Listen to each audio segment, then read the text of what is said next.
Check. All right. Yeah, beautiful. Are we up and Neil, on it? what you got for me? Hello. You were born for this. Okay, cool. All right, guys.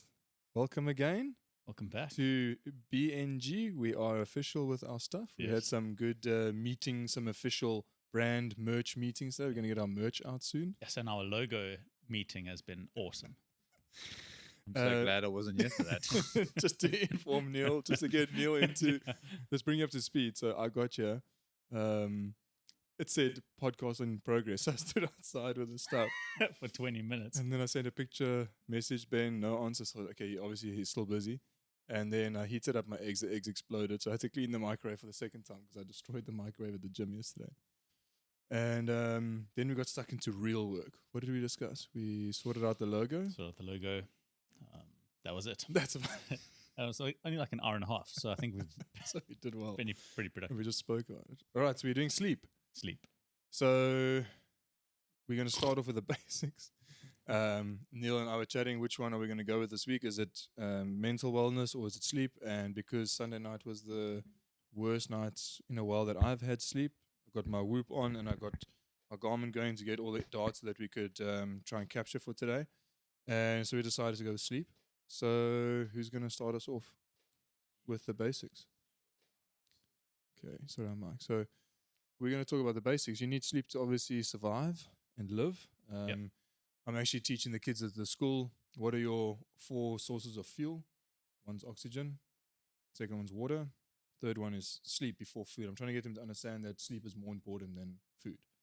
So you obviously, if you don't sleep, you're going to die, but your body will take you out of that. You can take us through the process of like passing out. I think sleep's an interesting one. Like if an alien came down to Earth and we were like explaining how we live, I think they could reason out like we need to eat to fuel our bodies, and then we need to go and do something constructive to get money, and then we just power down for like 9 hours. Everybody turns off. Load shedding. Everybody has to stop. It's a good way to explain load shedding. Yeah, You just well. hit it. Hey, it's load shedding. We just turn everything off for a bit and nobody does anything. We're not Restore the generators. but it is the one thing that we need. It's a non-negotiable. Without it, you will die. What's very interesting is if you look at suicide, anything documented. So some people who commit suicide keep diaries, and one thing that it's like 99, 98% of documented cases, the sleep cycle is disrupted before the suicide. So it's like an absolute must. I'm saying. And the reason that it must is for basic bodily recovery. So there's certain cellular functions that need to recover, and that can only happen while you sleep. If you're not doing that, you're fine there. So this plant- Why is that on? It was just, it's going to Anyway. tickle me and it's going to bug me for an hour and a half. So carry on. So yeah, so if you don't get it, certain cellular functions can't recover and you can't live. It's that simple. I think, so the basic part of it is that we have to sleep. I think for me personally, in the last 5 years, it's been quite hard with the kids and a million other things. And I don't want to go to bed. So I'm a night owl. I could stay up until 12, 1 o'clock, just faffing, doing something, maybe then getting into, but I can't read a book. I'll just pass out then. So I can do a lot of stuff and I can always procrastinate to go to bed. Like I'm always not wanting to go to bed. Then I feel terrible the next morning when I wake up, when you guys are at work already, at 6:30, 7 o'clock, whatever it is. And then I'm like, damn it, I should go to bed earlier. And every night it's the same thing. So I think to try get out of that, going to bed thinking that I'm wasting my life, we have to try and get out of that thought. We need to be like, okay, I need 8 hours of sleep. Let me go to bed. I'm going to feel amazing tomorrow and still have a nice long day, you know, not thinking that I'm wasting my life, you know, like I'm losing out on this. And I mean, you've been an early-ish bird for a long time, eh? Well, yeah, I mean, personal training forces you to be at work when everyone else isn't at work, so you're always starting early. And yeah, I think it's one of those things that you kind of have to have the discipline of going, well, if I want to have a good day tomorrow, I need to get in bed by a certain time to be as productive as you can. You know, because, I mean, even from my experience, the minute you not haven't had a good night's sleep, you feel that in everything, whether it's dealing with the people you'll deal with or in your workout or, yeah, just enjoying the day to the max. So, yeah, prioritizing that and making sure you have that under control is a big step in making sure your day's a productive one. So step one is find your circadian clock. Yep. And so I'm a night owl. I wake up a little bit later than everybody. Try to fix that, but I've got to try and stick to I'm in bed by 10:30. Sure. Waking up 6:30 and getting up. I've got a good thing of getting out of bed now. It used to be I'll wake up in bed, have tea in bed, wait for my tea. I get up, open the sliding door, get fresh air into the room, get noises going, light going, and get out of bed. So I think fixing that, so fixing your clocks, and making sure that you are aware that you are like we're all a little bit different. We've got different routines, but we are born that way in terms of like my kids sleep, but it's because our household is going to bed late, waking up early. So it's kind of there from day one. I think I've got a couple of friends or my PT client with their kids. They haven't slept past 5, 6 o'clock in the morning. The kids are just up. But it's obviously because that's their routine and they're getting up that early. So I think keeping that routine, but then sticking to it, it doesn't matter. Yeah, you want your kids to get lots of sleep, but if you're going to make sure that you are then getting in 8 to 10 hours, yeah, I think my kids are sleeping 10 hours, which is quite scary. I mean, so talking about hours slept, it's not necessary that you get 8 hours of sleep. For some people, it's necessary. For some people, it's 10 hours. For some people, it's 6 hours. It does genetically vary how much sleep you need. That being said, that's not an excuse to say, oh, I'm one of those people that just need 6 hours and then you're sick all the time. You can't understand why you're not at a body composition that you would like. You're moody. You're probably then an 8 or 10 hour person. So there are some people who don't need that much sleep. And also, the older you get, the less sleep you need. So your body will wake itself up earlier the older you get. That's more from like late 50s that'll start to happen. So not our age. Then with regards to circadian rhythms, there are certain people such as yourself who proclaim themselves to be night owls, and there are other people who proclaim themselves to be early birds. That's not really true. That just depends on habits. So you form habits. So you would have probably found, I don't know, as a teenager, maybe you get into like gaming and then you start going to bed a bit later, or during university, you study later into the night. So you kind of shift your circadian rhythms. One thing that we can learn from recent studies, and Andrew Huberman speaks a lot into this, is morning exposure and evening exposure to light. So basically what happens is when the light hits your eyes, your brain will interpret it according to wavelength. And when your brain sees blue and red wavelengths, without thinking about it, it makes a comparison, builds a ratio between how much blue and how much red is going on there. Now in the morning, that sets you up for what time you're going to go to bed at night. So if you wake up at 10, there's too much white light in the sky for you to be able to make that comparison. You'll probably go to bed later. You'll start to feel sleepy later. Whereas if you had that exposure early in the morning, the comparison between the blue and red rays, you'll want to go to bed earlier. Making sense so far? So if you wake up and you see the sun rise, basically, so I'm getting up at 6:25 now, and it's a little bit darker now. There's not sun hitting where I normally sit and have my tea to get that morning sun exposure. So it's good that I'm waking up and seeing that darker kind of light, Correct. And then being exposed to the day. Correct. As it's so until getting about brighter. we're in Cape Town and we're in the middle of summer. So until about 8:30, you've got blue and red rays available to you. Less so as it goes. Sunrise as the sun comes up. So just before the sun comes up and then as it comes up, that's the best exposure time. But if you wake up before the sun, it doesn't matter. You can just expose yourself to as much artificial light as possible, but then try and still observe some of those blue and red rays in the morning.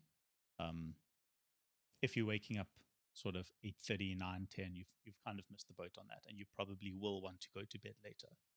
Those sunlight exposures throughout the day of white light still improves mood. So it's still good for you to get that sun in, but it's not going to help you go to bed earlier and set a good circadian rhythm. So what I just wanted to ask there, so if I'm going to bed late, obviously going to be tired the next day, and I'm going to be moody. So I want to definitely hit on like a lot of the mental aspects here, because sleep obviously makes you feel terrible. So by getting enough light in the day will also obviously help just with the mental capacity with good sleep. Correct. So both of them. So don't go get in your car, get in the office early in the morning, because then you don't see light. You're just obviously getting artificial light. So you've got to try and expose yourself that early morning as well. Correct. So if you're looking at light that affects mood, let's say sunlight during the day, if you're walking around, so light is measured in what's called lux. That's the like meter is a unit of distance, lux is a unit of light. And if you're going around, say, midday, you're looking at 100,000 to maybe 300,000 lux on a bright day. As we're sitting here in this office with 6 lights on, we're probably looking at 900. So you think you're getting a lot of light exposure. It's really not. And unfortunately, most of us spend around 90% of our day inside. Like, that's definitely true of me. I sit in this office the whole day. You guys are out and about a bit more than I am, but we're not exposed to enough lux for our mental wellness to benefit from it. Sunlight's important. So let's say you had a bad night, you woke up feeling moody. Okay, now what do you want to do? Maybe sleep in a little bit. Let's maybe just get the hours in so I can feel better. The best thing you could have actually done is get up, observe the blue and red rays, get sunlight during the day to help with your mood. And because you observe those blue and red rays early on in the day, you're going to want to go to bed early again. Because here's the problem with sleeping in late, is you start to set up the cycle for the next day. So now it's like, oh, okay, yes, let me quickly go to bed now. It's 9 o'clock. Let me hop into bed. But you slept later. The sleep pressure hasn't built up yet. So now you lie there. You get a bit agitated, go on Instagram, whatever it is. And the cycle starts to fall in on itself. Right off that next day, yes, you're going to be tired. Just man up and do it. Set yourself up for a good cycle going forward. So I think I did that well, just without even trying or whatever it is, knowing that. But I mean, then Monday I didn't train. So I had a bad night. So if I have a look at my Whoop and I go back and look at my sleep this week, didn't train Monday, had just a back-to-back meeting day as well. Work wasn't that great. Not that great in terms of bad day, but just back-to-back stuff, busy. And I was tired and bad night's sleep. So that night I did then focus into bed, and I had a very good result on my Tuesday score. I'll maybe share those two just on the link at the bottom, just like a picture, or just go through it. But you can clearly see then my REM sleep was back up. I actually got like a little award, whatever they tell you, you slept more than 40%, or your REM sleep and your deep sleep added up to 40% of your night's sleep. So you did well, you know. So you saying rather bite the bullet that day, have a longer day, more tiring day. Correct. Make sure you go to bed early or on time again, and then try start the next day better. So try start your next day better. Try not nap or things like that. Correct. Okay. So when you wake up, almost every cellular function in your body produces a chemical called adenosine. Adenosine is a byproduct of cellular function, and adenosine binds to sleep receptors to make you want to sleep. So as you get through and through the day, more and more adenosine builds up because you've been awake. These cellular processes are building up adenosine. They're binding to receptors. They're building sleep pressure. Then when you want to go to bed, there's significant sleep pressure to make you want to sleep. If you drink caffeine, the caffeine molecule binds to the receptor more strongly than adenosine does. So it displaces the adenosine, so the sleep pressure decreases. That's why you get that like sort of lift. You feel a little bit less sleepy.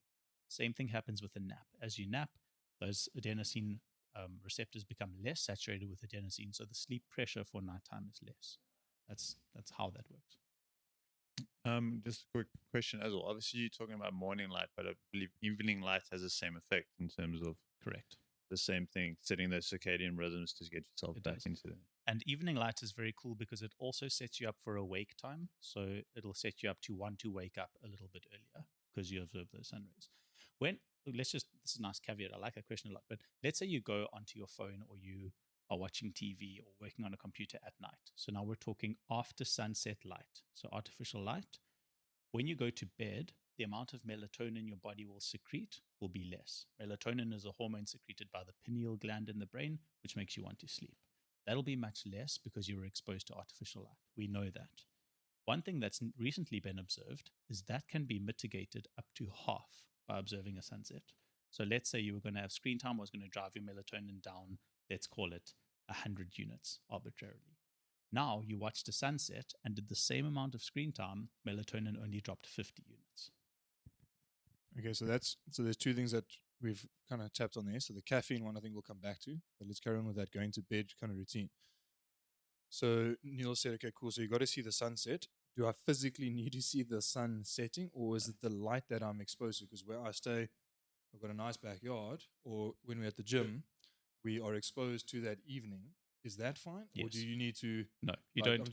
You don't need to physically observe. It's the light in the sky. So those light rays exist all around you. For example, if it's an overcast day and you're still outside at that time, you will get as much benefit as if you physically saw the sunset over Lion's Head. Okay, so you don't have to go make a romantic evening and go watch the sun go past the sea and call it a day. You just need to be outside. So Correct. let's try put this into layman's terms for the guys. Wake up in the morning, put yourself outside. So Correct. walk through your garden, like what I've been trying to do, have my cup of tea in the morning, go water the plants or whatever it is. In the evening, try be outside again, walk the dogs, go sit and have whatever, your Yes. dinner outside maybe, Yes. Yep. depending on when you're eating, things like that. So just being outside. For us, it's probably coaching late. Just go stand by the door, Yep. coach from the back Yes, of the yep. gym, that kind of thing. One of the questions I get is, do I get the same benefits watching it through a window? And the answer is unfortunately no.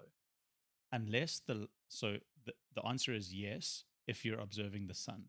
So if you can physically see the sun, that means the ray is coming through the window and it's hitting your retina.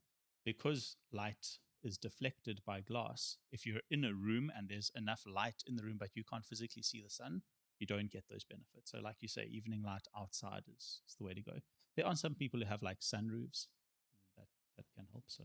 So I think that's quite nice. So I want to go into the bedtime routine. So I've done this quite a bit since lockdown, actually. So since COVID, struggled with sleep, was inside a lot and things like that.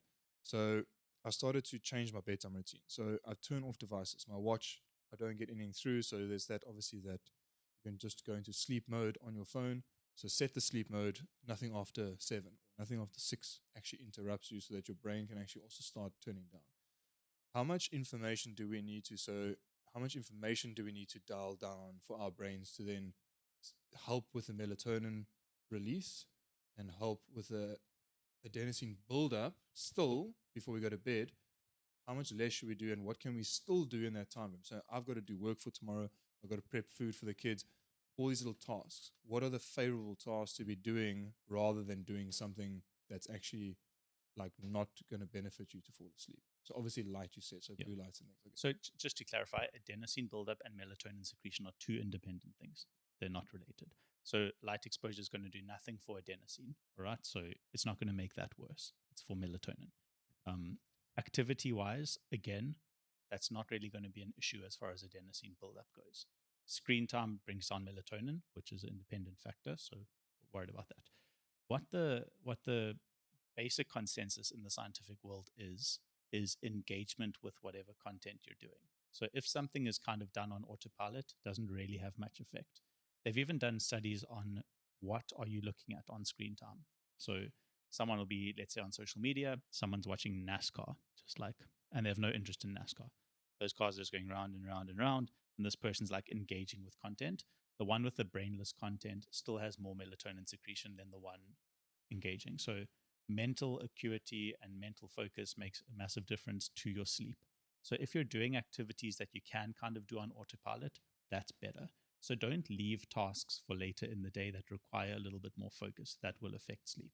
If you're doing tasks, even like right up until bedtime, but they're sort of brain dead tasks, that's fine. Okay, cool. Yeah, so that's actually probably the perfect answer then. That just covers it all, because everyone's got different things to do, cooking food or work. If it's a work function that's, I don't know, just clicking send on an email, things like that, it's possible then just to sit on your phone for 10 minutes and just get that out the way, or answer a couple of messages kind of thing, and still get that, because I can't fall asleep if I've got 3 thoughts in my head. Oh, I forgot to WhatsApp this person, I forgot to do that. So people always get messages from me between 10 and 11 o'clock at night. It's just when I forgot to do that, I can't actually fall asleep if I've got my brain ticking over still. sure. So that's obviously still better to do, because it's not that thoughtful potentially. Yes, and I'm correct. just getting that off my Correct. kind of like to-do list. One thing I'll add is, if you look at the retina and where this light is hitting the retina, there's cells there called melanopsin, and these cells are lux summing devices. So it takes the amount of light and it adds it. So what matters is time exposure as well. So it's not just about how bright it is. That little device at the back of your eye adds all these luxes over time. So if you're doing a quick email, that's actually fine. It's not the end of the world. It's this scrolling for a long period of time that actually causes the damage. Watching a movie for a long period of time, that little device adds, unfortunately. It's actually a very intelligent little cell. So James is going to love this, because he keeps coming to me saying, I want to have a quick game of Mario before bed. So like, we've done everything. We've bathed, we've done this, and I'm going to make bottles still. And it's like, he literally wants to do one level, or he wants to race one game. So it's okay to let him just do that one little game before we go to bed. It's not this massive screen time issue. Like, we're trying to just be, I don't know, obviously good parents and have limits and boundaries. But if he hasn't played a game that day, and I can just let him play 1 or 2 races with the screen brightness turned down, it's like him going and coloring in for a bit or building a block, whatever. Sure. It's still productive. Like I'm trying to let the guy know that he can still do certain things before he goes to bed. Yeah. There's gold standards, and then there's actual life. Life needs to happen. So it's not the end of the world. What are you missing with the evening routine that you want to throw in there? That maybe you do because you like to get outside. That's obviously we've spoken about lights and activity and all of that type of thing. I mean, there's a lot more you can obviously add to evening routines. But I think we spoke also a little bit earlier about, Ben said like, not everyone's going to need 8 hours. Not everyone's going to need 6 hours. And myself, I've known like sometimes I sleep for 8 hours and I haven't felt as refreshed as maybe when I slept for 6. And that comes down to also understanding quality of sleep. And I think that's also an important step for people to realize that sometimes it's not just how long you're sleeping, but making sure you're having good quality of sleep, and all of these things contribute towards that. So I think maybe touching a little bit on, exactly what is good quality of sleep and what isn't, so people can understand that, where we need to be at in terms of actually feeling rested when we do wake up. I think that would be a good point to touch on, to give a little bit of information. What are you doing? Like, because you probably have a better bedtime routine than me. What's your main focus when you leave the gym in the evening?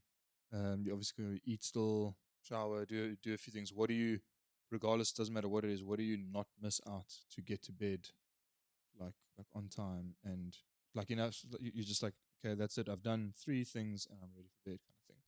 No, well, it's just, again, making sure that I've had that little bit of time to switch off before going into bed, so that when I'm going in, I'm rested, or having that something that I know that's going to calm me down.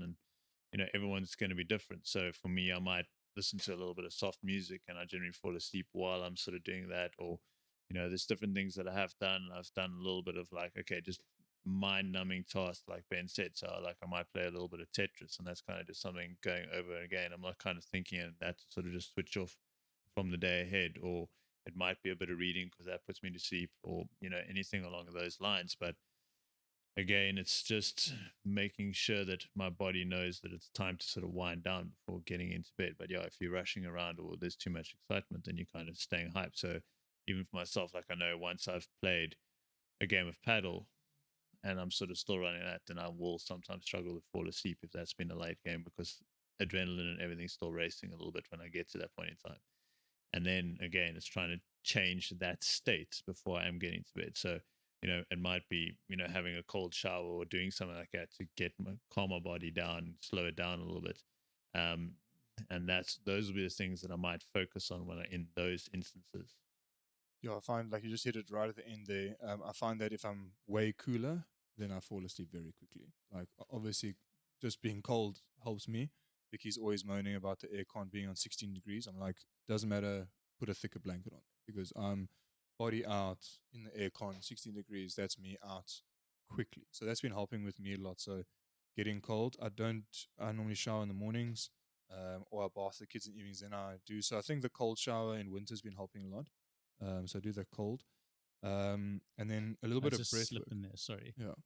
The scientific data on that is totally opposite. So all of the scientific data suggests that cold is pro-excitatory to neurons, so you're going to sleep worse with cold exposure at night. I'm with you guys. I sleep so much better if I've taken a cold shower, even an ice bath. So I do think that there's maybe some room for science where we can maybe do a little bit of more studying into athletes who have higher basal metabolic rates and higher core temperatures. But for the general listener listening to this, an ice bath or a cold shower before bed, it's been shown to be non-productive. Yeah, so I think with that, if I just use Vicky as an example, if I lie anywhere close to a human, the dog in the bed, the cat in the bed, I wake up, I'm overheating, and I'm done for. Like if my feet aren't exposed, my hands aren't exposed, if I put my hand underneath me or underneath a pillow, I just start to either wake up or I can't fall asleep. And then I'm sweaty, I'm hot. So I can't not go without the aircon. So, I mean, it went as far as with load shedding now that one of the biggest factors, not for the kids, for food, for prep work, for just being, it's if I don't have the aircon on at night, I'm done for. Last night we forgot to turn the inverter over. 4 o'clock load shedding came on. There's me, poof, awake. Vicky didn't even flinch, like didn't even wake up. Sure. Yeah. Yeah, so that cold exposure, I think for me is a big thing, and then breathwork. So I wanted to just lean on. You actually got me into doing breathwork quite a bit. I did it for a while, haven't done it for a bit. I've been doing it in the sauna actually, just to try and get my heart rate and all of that up a little bit more. If I'm not training, whatever it is, it's been quite tough for. And then stretching, you've explained it with that. But do you still do? Well, you don't necessarily maybe always do the breathwork, but is it something that you do amongst your Tetris playing? Yeah, I'll do breath work at different points in time. That might even be while I'm doing some stretching before bed, but that's, also I'll do that in a dark room, just focusing on breathing while there's stillness around. And that's just breathing through. Obviously, also the stretching, it helps with that instances, but it also starts down regulating the body, getting ready to sort of go into a rest state. Um, and yeah, I mean, breath work, you can obviously, there's different types of breath work, one's to wake you up and one's to sort of calm you down. So you obviously do want to make sure you are hitting on the right spot. Maybe to add to that, with regards to specific breath work that you can Yeah. do. There's a technique called yoga nidra. It's Nidra. And basically, this is you can download an app, or you can just do a little bit of research into it. There are YouTube videos you can watch to guide you through it for the first couple of times, and then you kind of learn the technique of doing it. But it's basically a increased body awareness while breathing, which has been shown to be massively beneficial both for sleep and for midday slumps. So if you're having a midday slump and you feel like you still need to be productive later in the day, maybe you're going out that night or whatever it is, non-sleep deep rest, NDSR, which is essentially yoga nidra. Yoga nidra is basically like the Middle Eastern term for non-sleep deep rest. Some people religiously take exception to yoga nidra, so I would encourage you to look at non-sleep deep rest then, which is basically breath work and body relaxation, essentially what you're talking about. So I think if someone wants to look a little bit more into that, rather than us going too deep into it now and wasting time on that, have a Google. It's really interesting and it is extremely effective. So I just wanted to touch on that kind of base of. So I always, when Neil introduced me to a few things that he does, um, basically, I always saw breathwork as this yoga namaste thing, which I've never really enjoyed. This like sit in a room with 15 other people doing yoga, doing breathwork, like namasteing, and everyone just hanging out together. It feels like it's non-productive. I feel like I'm wasting my time. But then doing the Wim Hof breathing, there's just one little playlist that I do. It's 3 rounds, 30 breaths, and then it's hold your breath, breathe out, hold the breath out, start again, 3 rounds. Super simple. I normally listen to it, and it's got like quite a nice beat to it, and that calms me down quite nicely, or it just gets me into a state. I don't feel like I'm doing this religious thing where I'm like, I don't know, part of a cult. Yes. It's literally I'm just doing a breath work, and I think so. I haven't looked at that at all. So is that kind of what that is? It's just like Yeah. it's simple. It's breathing. It's good for you to get oxygen in and just oxygenate your body. And Yes. carry on with By the no day. means is yoga nidra like culty or anything like. I'm not. I don't want to offend anyone who does that and it's part of their religious practice. That's perfectly fine. It's all about finding what works for you, and some people don't gravitate towards religion. Um, if that is you and you're looking for basic breathwork benefits, I mean, it's essentially infinite because if you're breathing more, you're oxygenating your tissues better and you're relaxing better. One of the things that you learn about when you start looking into breathwork is box breathing. That's kind of the first step. Navy SEALs do this. So it's basically a box. So you'll see a line going across the screen building a box, and you breathe in for the one line, hold your breath for the one line, breathe out for the one line, hold your breath for the one line. And you do this kind of cyclical kind of breathing like that, trying to prolong the edges of the box. So you'll do it for 2 seconds, 3 seconds, 4 seconds until you're essentially going to these very deep sighs. One of the things that's coming to light now, again, Dr. Andrew Huberman bringing this to light, is what's called the physiological sigh. This is what I use, and in my opinion, this is better than anything, including yoga nidra. And how it works is you take 2 deep inhales through the nose and then 1 long exhale through the mouth. I'm going to turn my mic down because I'm going to embarrass myself anyway. But just so show us how it's done. just so the, Show us the how it's done. listener Let's get some noise. doesn't listen to my nasal passages. So I'll turn it down. Hopefully you can still hear it. So you take a maximal inhale through the nose, top it up through the nose. Sounds strange, but you'll see now. Exhale through the mouth, and then you repeat this. All right. So it goes like this.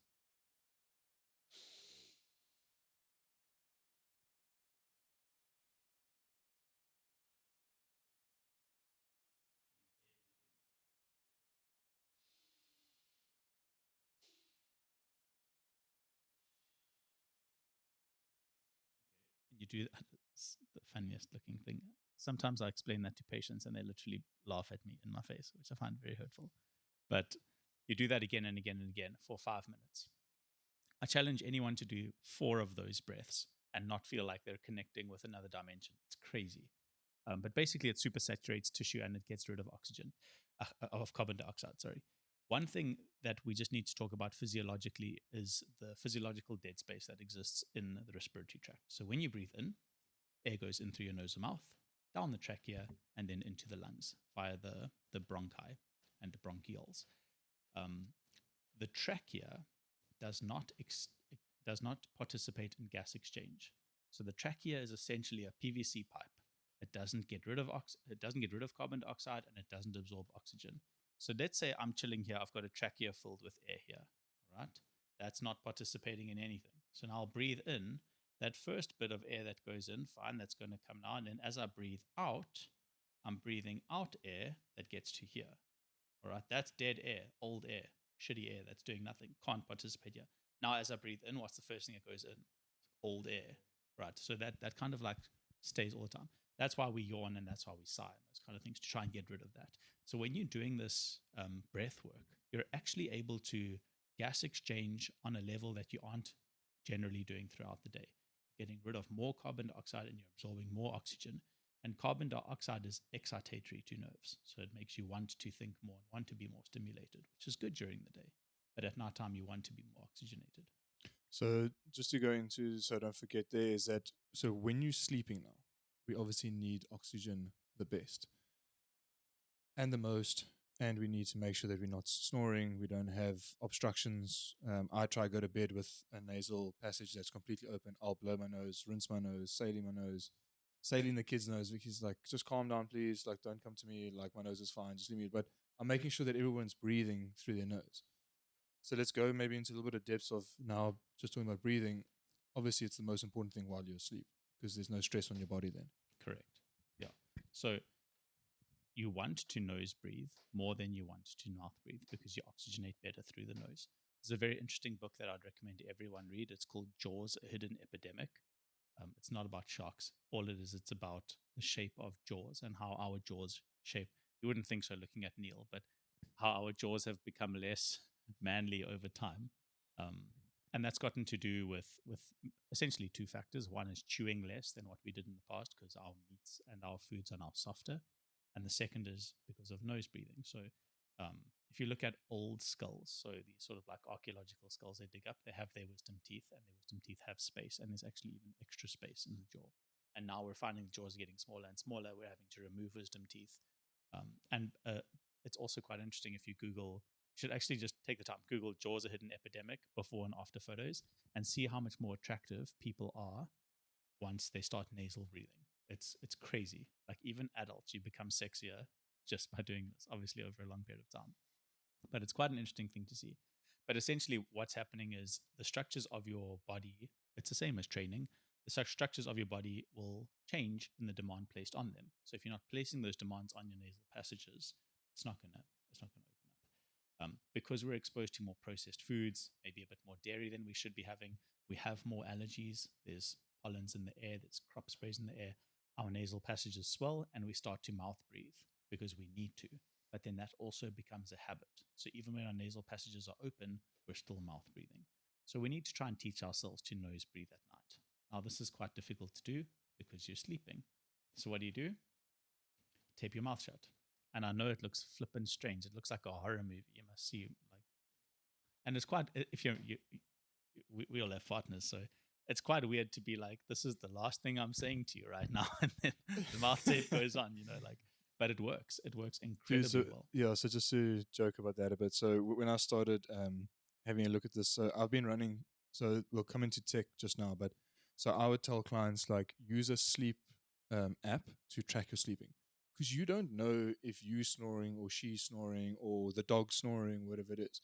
So we've all have slept next to somebody and we're like, I can't fall asleep because that oak is keeping me awake or that my partner's keeping me awake.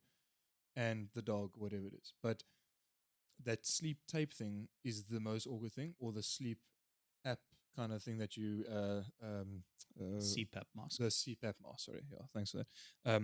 So that is all good, but it's something that guys should even look at doing because it is that beneficial. Guys, I mean, I've got one or two members that even when they're talking to me, they're just not even breathing through their nose. I'm like, Sure. dude, you have to go see somebody. So I think take us into a little bit of depth of that, or maybe if you've had some clients, have you had any clients that have like really struggled and they're like, okay, cool, the tape is working. Maybe No, I just haven't use it for had- your wife. Yeah, I haven't Okay, used now. haven't had anyone who's taped themselves to sleep. So you don't use that option for Chanel at night to be like, listen, just put on your tape a little bit earlier tonight, and then No need. She buries herself under 5 pillows and whatever else. okay. So take us a little bit into depth more of how important that is. Like So you can't snore with your mouth shut. So if you're snoring, it's because you're breathing through your mouth. So there's a problem.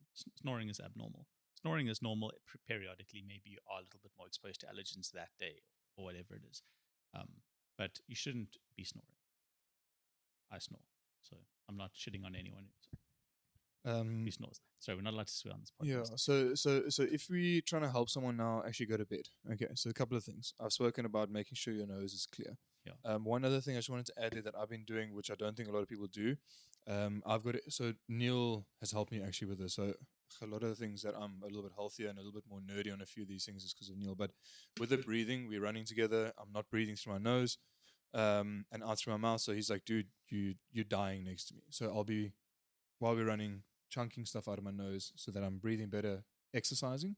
But going to sleep now, what I do is I've got it's called nose oil, but it's just a base of sesame seed oil, and just a squirt in each nose. It just kind of like lubricates my nose a little bit because I get very dry passageway. So if I'm not sick, if I haven't got any kind of gunk lying around, normal kind of lifestyle, my nose gets very dry. I used to get bad nosebleeds.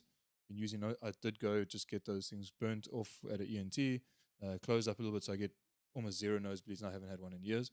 But I've been using the nose oil, or just use a cheaper version, sesame seed oil. I'll put on the podcast how to actually just make your own little device, because that's what you pay for. But sesame seed oil in my nose, and that's been helping me have, I think, a clear airway throughout the night. So Yeah. So your nose will lubricate itself unless you have an aircon on. The aircon will dry out the air. Yeah. That's fine. So yes, if you are experiencing dryness, go for it. Getting back to the sleeping, what I was saying there was if you snore, you're also at risk for what's called apnea. So you'll see these folks, they snore and then they like hold their breath. That's apnea. Okay, it's a period of not breathing. And that's highly predictive for cardiovascular events, or essentially risk of heart attack, like massively. So people who are, maybe your partner is doing that, or you know you have sleep apnea. Sometimes it gets so bad, you've held your breath for so long, you wake yourself up, you're like, and then you're like, oh, I need to breathe. A CPAP machine is definitely beneficial because that just forces you essentially to breathe the correct way. They are quite difficult to learn how to work with because a CPAP machine blows air into your mouth and then gives you a period to be able to exhale and then blows air into. At first, you have to kind of like learn to match the rhythm, but once you've got that, it's crazy how your health will change. once you fall asleep with that, does it? So you obviously naturally will start breathing in with the timing of that. Yes, So your body, subconsciously like you sync to subconsciously, it. you'll It doesn't sync sync to it. to you. Yeah, and it's amazing your energy levels the next day are like chalk and cheese. I've tried to direct people. I want to actually maybe go for, besides using a Whoop or my Garmin to track this, to actually just see how I do sleep and get more info. Where locally do you know of, like, let's say in Cape Town? Yeah, Constantia of Berg that? Mediclinic has a sleep clinic. It's cutting edge, to say the least. But so I've been there. I never do any. I'll never recommend anything to anyone I haven't tried. So I've tried it out. It was the worst experience of my life. So you lie in a bed. There's cameras all around you. There's microphones all around you because they're monitoring like decibels of snoring. They're watching you, all these things. You've got electrodes on your head stuck to you with glue to monitor your brain waves while you sleep. You've got things on your fingers to monitor oxygen saturation while you're not going to sleep well. Obviously, the You're not dark is gonna going to be sleep well. rubbish. Yeah. You know what I mean? So, and then they'll be like, You didn't sleep he's, well. he's not sleeping well. And then what are they going to do? Prescribe a sleeping Prescribe tablet. you That's it. something. I literally got prescribed a sleeping tablet. So I don't really recommend sleep studies. It's not actually that beneficial. There's so much evidence now to suggest that if you're doing these things, which we're discussing now, or we'll get more into, your sleep will improve. So I think we're just gonna say rather wear your Garmin. You sleep with your Garmin, and you, yeah, because you always, like we're always chatting about. battle to read your info just because I'm not used to it. But we're always talking about Neil's sleep. I've just put my Whoop back on now because I made some money again, and it's only going to be a free trial that I'll use the Whoop for, and then I'll take it off. I can't sleep with the watch on, so last night I fell asleep, I think with both devices on, because I'm trying to track it obviously this week, but I didn't sleep well last night. This thing's catching on my side, things like that. So like you say, like it's obviously hard to go do that. So try and track your sleep with something that's not going to interrupt your sleep. I think talking a little bit about tech then, so you sleep with your Garmin. What do you sleep with? Do you sleep with that thing on? So I used to sleep with the Whoop and the Garmin. Okay. It doesn't really affect my sleep. I don't really mind. There's a scientific principle called reverse causality, or a similar one called the Hawthorne effect. So listeners can maybe read up on that. But basically, what it says is the opposite happens to what you want happens. So let's say I'm wearing a sleep band, a Whoop band. Now I'm tracking my sleep. Now I expect my sleep to get better because I'm tracking it and putting effort into it. There is a scientific phenomenon called reverse causality, which is I actually slept fine. The tech is not perfect and it tells me I slept badly. Now I believe I'm tired and I have a bad day because my sleep score was bad. And I was finding that was kind of running my life more than the benefits of the sleep tracking device. Dude, that's So- exactly spot on. That happened to me at the end of last year. I think we had the conversation, but I took all my technology off. I think it was towards like September, October-ish, and it was costing me too much money. So I took the Whoop band off completely. I didn't track it for a while. I only put it on now for this week for the podcast just to see how my sleep was and just to track it again. But that's exactly what it was. Every day I'm waking up, the first thing I do, how did I sleep? I go onto the app on my phone. First thing I do, pick up my phone. This thing obviously only dials in once you've then woken up properly, and it obviously you can say process now. And I'm like, how did I sleep last night? Yeah. It shouldn't be like that. Yeah. Just wake up. Don't look at your phone. Introspect. How do I really feel? Go have your tea. Sit outside. And on the Monday morning, I did that normal process because I'm not now focused on this. Then I went into my sleep app. I'm like, oh, my REM sleep was. I actually I felt Yes. poor. Then I was like, oh, I wore this last Yes. night. Let me go look. Oh, my REM sleep was terrible. You know. And I'm not saying that So- Whoop is like titans in the industry. What they've done is fantastic, and I'm very pro gathering data. There are just some people who data will affect them, maybe not in the way you would hope. And I think maybe you can probably get over it. Like if you wore it for long enough, you would just forget. I don't know. I'm too retarded. I think the best thing to do is but guys come down to their training. So I don't want to go off sleep, but guys come down to their training. They don't want to push hard in this workout because they didn't sleep well, or someone said to me twice in class this week, I'm not going to do the strength as hard so I can save myself for the workout. Just go by your day and do everything as hard as you can, and then see the outcomes of what your results are going to be, or just push through that barrier of not looking too deeply into your workout score or how you feel, and just knuckle down and just do it. You know? What do you think of training hard late at night? Again, so I mean, for instance, last night I trained later than I normally would, and it was fine. I didn't have an issue. Sorry, let me just put this into perspective. Because you're not on the chat group, I think. No. Are you on our box group? No. So it's Valentine's Day yesterday. So Neil played a lot of paddle. Like he was on the paddle court the whole day, doing some coaching. They obviously had some told me that pay for the court and you get that all back into your wallet again. So he played a lot of paddle. So then I'm checking my bookings to see, because it's my late shift. So I'm doing 3 back-to-back classes.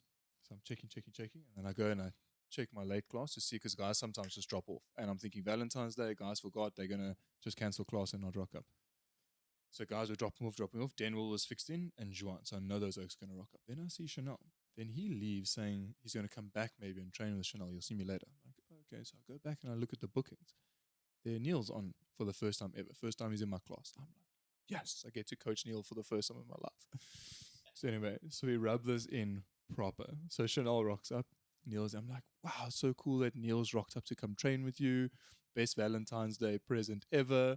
I take photos of them training, put it on the box chat, look at Neil spending time with his wife. How sweet. And it's just like on a tangent. Did she see those messages? Was she? I have no idea. Oh, did she not say anything about it after Who that? knows? So Neil trained hard last night, but you train now. When are you training? You train in the evening still, 4:30. Eh? Yeah, I've been training a lot at 4:30 versus when I used to train a lot around 2. But I don't know. For me, I like training late at night. That's not a thing. I'd rather train late at night than early in the morning.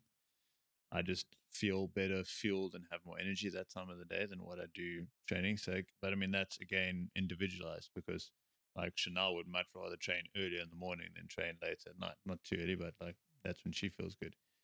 But like I said, then there's different circumstances. Like if I've played a paddle match and there's a bit of adrenaline and that competitive side, then I find I might struggle to fall asleep. But general training, I don't have an issue too much. Yeah, so you find to train in the evening. I think as me as well, I've been training 8:15 in the day now, just to obviously with a new like lifestyle, trying to just get a few things out the way, not focus on training, but focus on work and a few other things, and obviously spending more time here and things like that. But I think it's working for me, but it's still a hard push. Like today, first round in, I was like, okay, maybe let me man up and just go get the vest. Let me go run with the vest rather because I haven't trained this week properly. So second round, I kind of kicked up a gear and I was able to perform. But I think definitely for me, I think when we trained at 2:30, it was actually quite a good time in the day. Like I actually enjoyed that. Um, it worked with how I was fueling myself as well. I was faster potentially. I actually trained best was probably with AJ when we were training for regionals, which was 10 o'clock in the morning. So we would get together at 9, start warming up, freshening up, get going, training at 10 till obviously 11, 12, and then getting my day going. So that for me was the best. How does that link in with sleep? And obviously it's going to be, we spoke about the previous podcast, this is going to be people depending. So Sure. for someone like Chanel, she's training in the morning. It probably just, she's not maybe looking at maxing out. She's not looking at it, but it just suits your day, or Yeah, she also just gets lazy late in the day. and then taps out very Yeah. quickly. So I think for some people, it's like, let me get the workout in. Love so you, I Chanel. can't. Yeah, listen, we're talking a lot. We're going to talk about Gizzy soon, just so that we can all walk away and be in trouble. Luckily, Vicky doesn't go listen to this, so I can talk as much about her as possible. I'm like, did you listen? I'm like waiting for. Did you listen to podcasts? I'm waiting for her to be like, oh, why are you talking shit about me? Sorry. So time of the day I think is best if you're training to make sure your training is getting in, not necessarily performing. But I think performing then would be anything from 10 till 3 o'clock in the day. Correct. Best performance, because then you're awake, your body's going, you're functioning. Probably training too late, like Neil's saying, then you awake and there's too much adrenaline and there's too much stuff going on in the body. So scientifically, where should we be optimally training and then optimally for sleep? Yep. Like linking the two together. I think in general, the metric for training should be binary. Yes, I trained today. No, I didn't train today. So whatever time you're going to train, that's the best time for you. Consistency is everything. If we're looking at physiologically the best time to train, it's the morning. So for longevity and long-term health, you want big cortisol spikes in the morning. It's very beneficial for you. You don't want big cortisol spikes late in the day. That's bad for you. So if you're exercising, obviously, it's a stress to your body and cortisol goes up. So you want to do that early in the morning. It is good. It does set you up for a better day and higher mental focus. If we're looking at athletic performance, how are you going to perform? Like Neil says, fueling becomes important. Having enough fuel in your body to train will help you hit better numbers. Okay, now we're not looking at long-term health. We're looking at getting performance out of it. For men, testosterone starts to build up in your day from 10 and it peaks at 3. So 3 o'clock is kind of the best time to be training as far as like getting a really good workout in. You fueled well, testosterone levels are at their highest. You're probably going to have a good workout.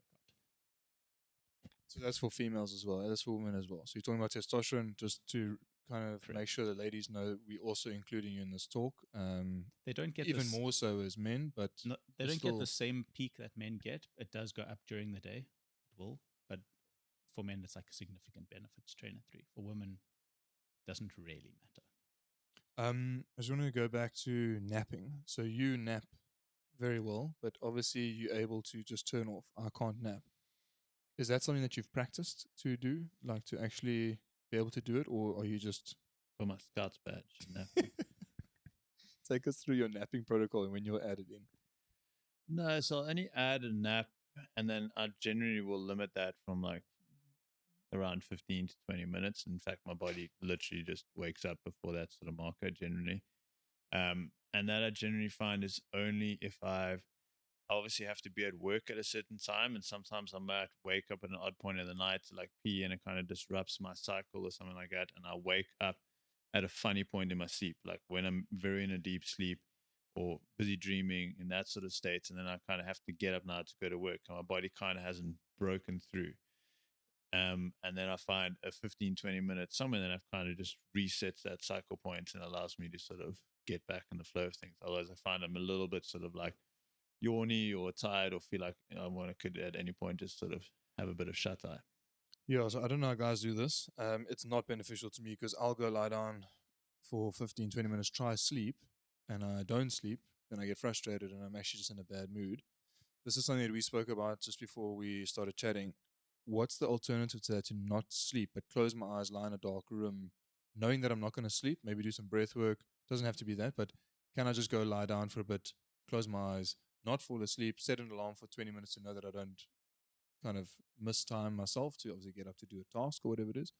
Is that still beneficial? So if I go lie down for 20 minutes while Neil lies down, Neil falls into a sleep or dozes off, I don't. Obviously, he's getting more benefits out of it, but am I still benefiting? It's not necessarily to say that Neil's getting more benefits, because it might detract from sleep later. The verdict on this, we're not too sure how this works exactly, but it seems like sleeping during the day does affect your sleep at night. So perhaps you're fine. The practice of yoga nidra at that sort of 3 o'clock slump has been shown to be massively beneficial. So you're not actually asleep. It doesn't disrupt the adenosine buildup, but it does improve cognition thereafter. So if you have 20 minutes, but unfortunately, this is not just lying there breathing deeply. It's an active process in your mind that you're going through these step-by-step things. So it's an effort, but that definitely will elevate functionality for the rest of the day, big time. I was trying to say, so then when you are doing that 20-minute nap, does it feel like you actually passed out sleeping, or are you still dreaming a bit? Are you still in that like little bit of like, I don't know if I actually fell asleep? No, I definitely fall asleep. Okay, so you actually And turned yeah, off. for me, it's like that feeling. Like it could be if I could be at work at 6 o'clock, and it'll be like, hey, I have a gap, and it could be 8 o'clock in the morning, 9 o'clock, and I'll go 15, 20 minutes, and that's can make a difference for me for the rest of the day. Okay, so if you are skilled at falling asleep, like Neil is and AJ is, AJ used to do it all the time. It's flipping frustrating. I can't. Like if I'm up and I'm tired, I go try lie down. I used to try to do it between my early morning class and my mom's class. Didn't have kids back then, whatever it is. I could go upstairs, lie down. I still wouldn't fall asleep, and it's frustrating. But if I am not sleeping, it's still beneficial, right? Like, Yep, okay, for sure. and try to do it in the morning. So try to do it early in the morning. So if you have a shitty night's sleep, try and not do it after 10 Sure. or 11. Give yourself or, time to build up adenosine thereafter.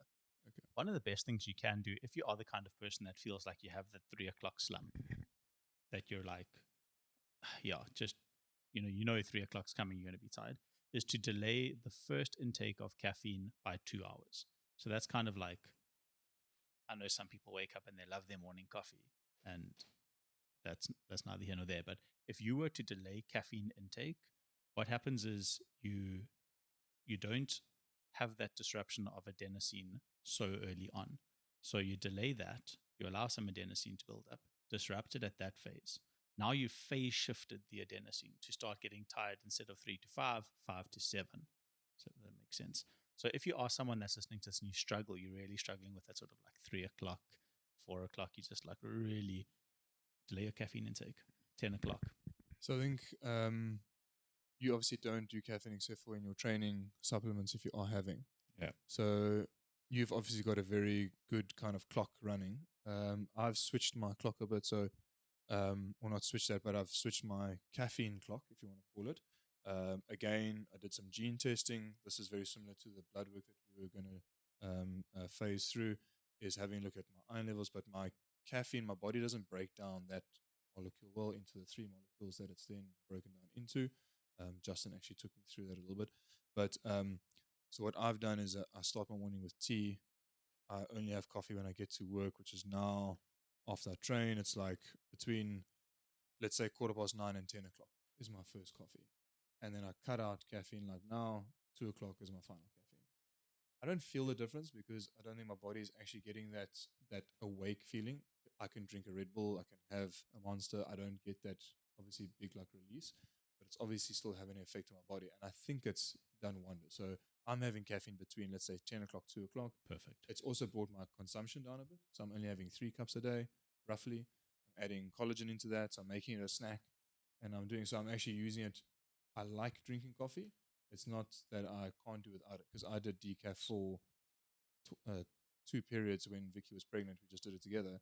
I also didn't feel a change. So I woke up, had coffee, and I didn't feel that different. So clearly, my body is not reacting to caffeine as other people do, and that's, I think, helps with my sleep as well. So hopefully that affects my then deep sleep. So what else will the caffeine do later on in the day besides obviously that function you spoke about now?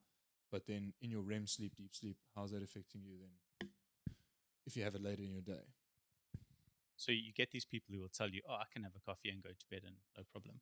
That's like me. Like I can physically do Yes, that. that's great, and I'm very happy for you. But it still disrupts the amount of time you sleep in deep sleep and the amount of cycles. So basically, to have a good night's rest, you want to go through several sleep cycles.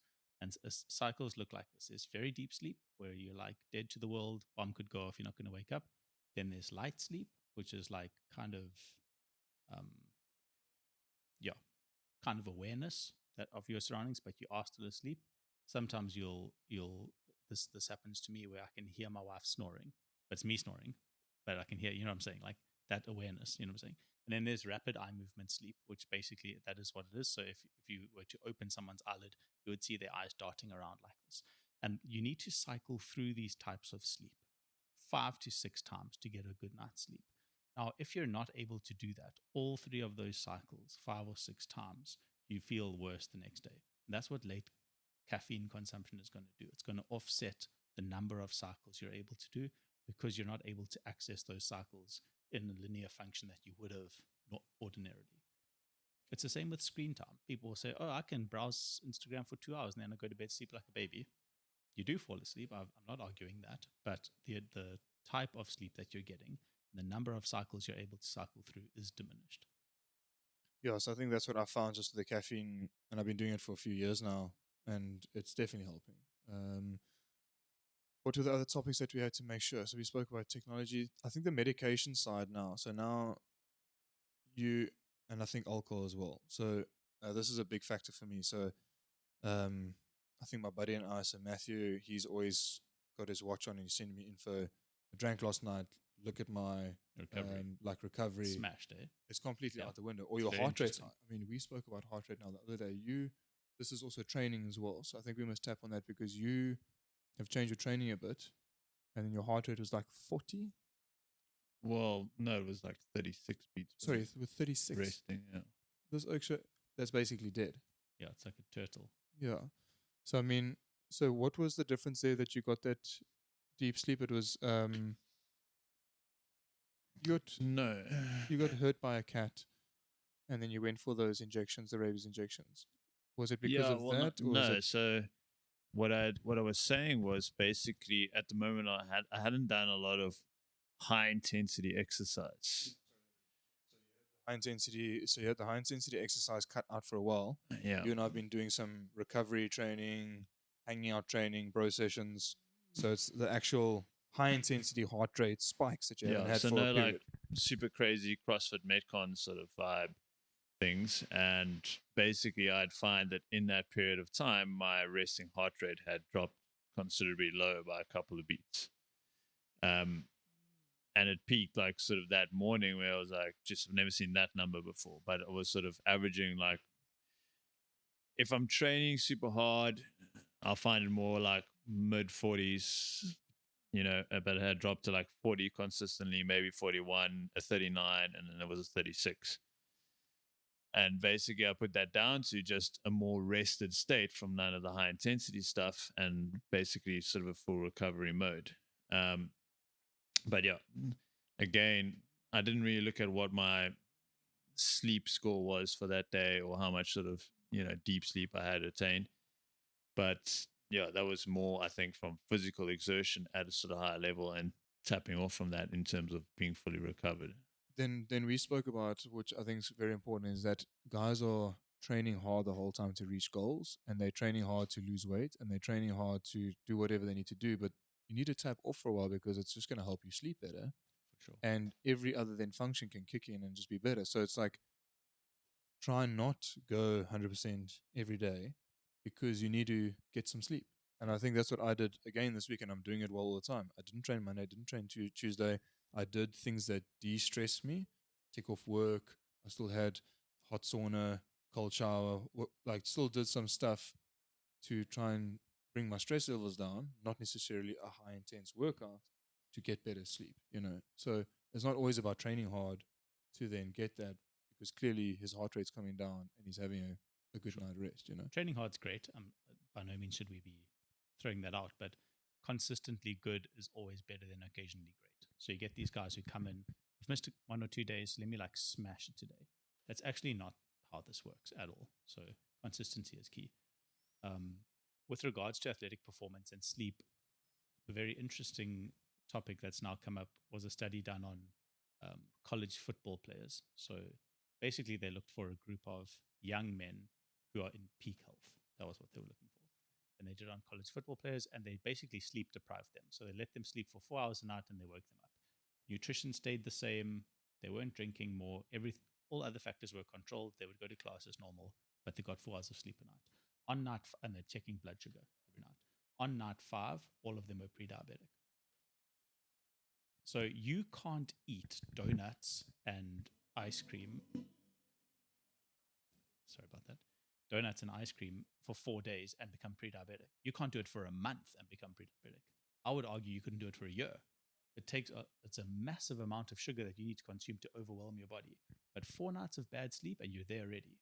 So sleep is, like you said, the number one predictor of health. It's unbelievably important. But all of them were reversed on 1 night of 9 hours sleep, back to normal blood sugars. So what I'm saying is, it's the same with the training. Is like you start looking at managing this over time. Small amounts for the right reasons, the right doses. Sleep is the same as exercise, is the same as medicine. You're dosing your body with a stimulus. It's the right dose for the right amount of time at the right time. So then just pushing back onto medication and then a little bit of alcohol maybe. So guys are struggling to sleep. So they go, and like you said earlier, go to a sleep clinic, you get jacked up on all these devices. You're going there with a sleep issue potentially. So they already know that you need help. Then you're sleeping poorly, prescribe medication. Not necessarily sleep medication. This comes back to mental illness, things like that. Now you're taking medication that could now disrupt your sleep, and you're just going into the cycle of if you were as sober as possible, eating as best as possible, training, and then focusing on sleep. Sleep should actually be your number one thing that you're still doing. So 100%. sleep, then it's obviously water intake and all those other things, but that's all just Sleep falls is the into first. nutrition. But sleep is first. It's first. If you're not sleeping well, you're screwed. Yeah, Then it's screwed. okay, drink water, eat, train, and all these exercise. other things. Yeah, So for sure. Sleep is number one. I mean, if people are taking medication, should they come and see you and try and then say, this is I'm sleeping, track it for a week, get a device, or just have something and then get a week's sleep, come back and see you a week later, and then say, okay, cool, let's consult you now that you feel better. Yeah, I think it's look, all data is good. There's you should always be trying to gather as much data as you can. Like I said, with these devices, they're not perfect. You can't make scientific decisions based on imperfect data, but it does assist. The problem that we have is people are coming to me and they're saying, I can't sleep. I know I need sleep. I've tried everything. They haven't, but I've tried everything. Can I get a sleeping tablet? Now, I don't know. Have you taken a sleeping tablet? Surely. No, Neil's like the perfect healthy specimen. I don't think I've taken a sleeping tablet either. Don't try and fall in with Neil, Garth. No. I'm just trying to think. No, I don't think I ever have.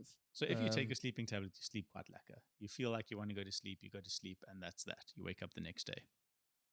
What we have found with tracking sleep is there are certain essential brain waves that your brain needs to go through while you sleep. This is important for learning. It's important for emotional health, mental wellness. All of that kind of stuff falls into the brain waves that you go through during sleep. It's massively restorative to your body to go through all of these things.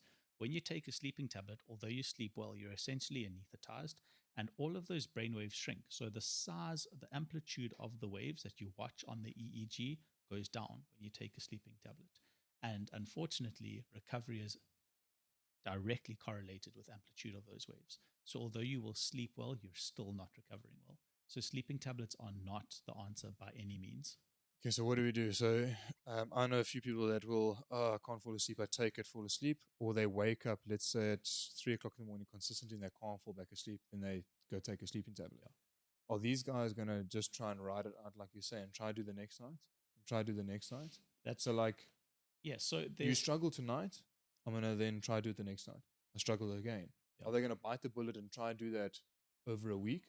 So I have people who come to me and they say, I'm just not tired at 10 o'clock. I'm just not tired at 10 o'clock. I'm like, you wake up at 4 every morning for 10 days and you tell me you're not tired at 10 o'clock. Like, it's coming. It will eventually. It is very difficult. There's almost like a detox period you have to go through, but it is coming. There are some people who just can't get a circadian rhythm going. They really struggle. They've been sleeping badly for upwards of 15 years. Their circadian rhythm it's rocked. So with those people, a sleeping tablet is beneficial for a period of time with a very clear exit strategy. Not here's a tablet and enjoy life. It's okay, we're doing this because we're trying to get your body used to falling asleep at 9 o'clock and waking up at 5 o'clock. That's what we're trying to reestablish in your body. I'm not saying that those hours are perfect, but this is hypothetical. So yes, in that instance, although we know we're flattening brain waves and we know we're smashing recovery, we're going to look after nutrition, we're going to look after training, we're going to look after hydration to make sure they don't get sick in that time because their body's not recovering. We know that. But the primary focus of their wellness is sleep. So yes, sleeping tablets are wonderful in those instances. Okay, so to give maybe some help to a listener there is that they're going to come to you with a sleeping issue. It doesn't matter when they fall asleep, when they wake up, they can't fall asleep, they wake up early. They're going to take a sleeping tablet under kind of strict protocol to make sure that you are doing the morning light, the night light, all the bedtime routines, exercise somewhere in the day or 3 times a week. It doesn't have to be every day. They're going to try and fix all of that with a exit strategy of taking. I mean, I don't even know how long you take a sleeping tablet for. Would you take it for A month? Okay, so you get obviously do it for a month, and then you come back 30 days later, and you kind of see that, or you track it each week. You see maybe you once a week you're struggling with this, struggling with that, but guys again have to put the time and effort into making sure that there's an exit strategy. 100%. And it's effort. Fixing your sleep is the hardest thing you will ever have to do. There is nothing more challenging in all of health than fixing sleep. It's so hard.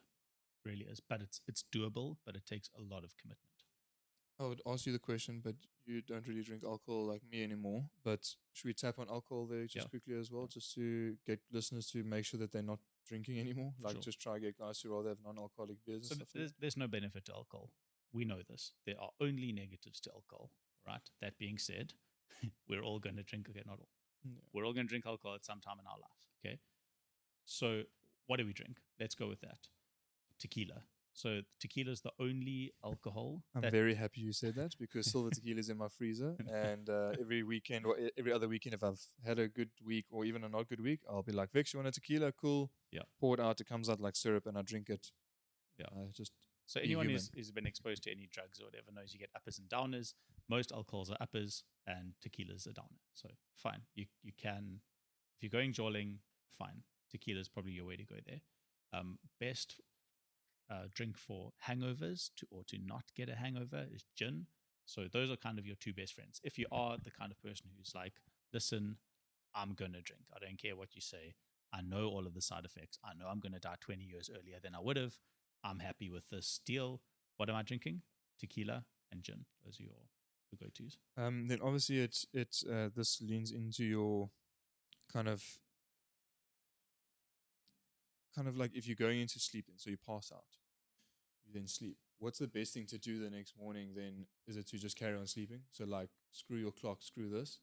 Like if you still, let's say you drink and you still go to bed at your kind of average hour, 11, 12 o'clock, you normally wake up at 7:30. Should you still just do that, or should you sleep it away? No. Like sleep off a hangover. You should get up at the time you would have normally. So get up, bite the bullet, have a rough day, 100%, eat, 100%. train, hydrate as much kind of as you get can. that in. Come and see me, put up a drip. We'll sort you out.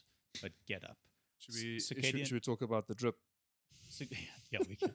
Circadian rhythm is the most important thing. So your body learns when it goes to bed and when it wakes up. I would even encourage people to not change that on weekends. People are like, I've worked a long week, I'm going to sleep in on a Sunday. It's actually not great. It's really not. Okay, and that's even with alcohol, then you're saying. So like my bachelors just phone you, you'll come around to my house, and while I'm crying, you'll put a drip in. A drip up, okay. yes. Was there anything else we missed out? Well, I mean, you can that always you had on your go into list to many do? different things. But no, I think we've touched on most of the major points. I think people just need to discover what it is for them that's, works in their lifestyle. And, I mean, like we said, for certain people, they want a room warm. For us, like, I can't sleep in a warm room. That's never going to work. And that's your own experience and learning to take notes in terms of what is working for you, what isn't. And even from different things. So, I mean, I've played around with different other aspects in terms of, okay, do I feel more rested? So I've tried stuff like GABA and 5-HTP as well, which I've played around with to increase a more rested state. I find it beneficial at certain times, and I find it not working at other times. And that's also just things, again, that's out of experiments and individualization that people can play around with. But again, if you're not doing the other things in the rest of your day correctly, that's going to affect your sleep, and vice versa. So yeah, if your sleep is broken or you're not having that, you do need to look at, okay, well, what in my lifestyle is contributing towards those things, and almost use that as your baseline. Well, if I'm sleeping well, then certain things in my life must be going well. What am I doing there correctly? That I maybe, I think it just comes down to the 5 pillars of what we like base all these talks off, and obviously sleep is the big one. So we can go into depth, and I think guys can maybe drop us some comments on here and let us know what we maybe missed out on or questions, because this is going to be individually kind of assessed as well. I mean, an individual can hit you up. I'm more of an athlete. Have you tried GABA? How did it work for you? What do you suggest that I do? So I think we can obviously go into a tangent, and there's so many things that you can try do better. Sleep supplementation, So, yeah, it's a and very interesting when to topic. take my supplements, before I go to bed, what to eat. Can I eat a big meal and then just go sleep? Like I do it all the time, and think I'm still healthy, and think I'm still sleeping well. So I mean, there's all these things that you can look at individually, but just get in your basics that we've touched on again. Do 5 things. Make sure that you're getting good nutrition in. Make sure that you're doing some kind of exercise. Try and have that outdoor kind of feel. Get outside for a bit. Do something, because all of those things that we talk about, the 5 pillars, they all kind of come together to make you sleep better. Sure. So it's like, and then from there, if I'm a special case, hit you up, hit me up, hit you up, and let's have a look at your case and then analyze you as an individual, because you do things a little bit different. Yeah. I mean, there's a deep dive you can do into, like Neil's talking about, sleep supplements. Now, we're not talking about medicine, but like natural supplements that can help you sleep. How do you use that?